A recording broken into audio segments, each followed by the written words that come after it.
घरच्यांना जर वाटत असेल ना की तुम्हाला स्वयंपाकच बनवायला येत नाही, तर त्या दिवशी ना अशा पद्धतीनं वांग्याची भाजी बनवून त्यांना खाऊ घाला. ते नक्कीच म्हणतील स्वयंपाक एक नंबर येतोय बरं का. तर त्यासाठी काय करायचं आहे, इथं कांदा घेतला आहे, खोबरं घेतलं आहे, लसूण आणि कोथिंबीर घेतलं आहे. खोबरं चांगलं असं भाजून घ्यायचं, ते एका ताटात काढून घ्यायचं. कांदासुद्धा आपल्याला छानपैकी असा भाजून घ्यायचा आहे. लसूण आणि अद्रकसुद्धा त्याच कांद्यात चांगलं भाजून घ्यायचं आणि ना हे सगळं एका भांड्यात ना याची पेस्ट करून घ्यायची. कोथिंबीरसुद्धा टाकायची पेस्ट करताना.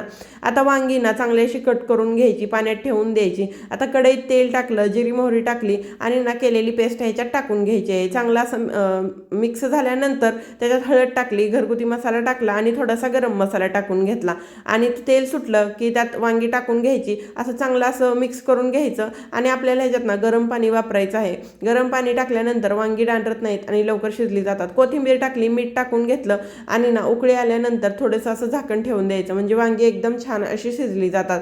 नंतर थोडासा एकदम शेंगदाण्याचा कुट्टा ह्याच्यात टाकून घेतला, कोथिंबीर टाकली, आपलं वांगं एकदम शिजून तयार आहे. तर कसा वाटला व्हिडिओ नक्की सांगा.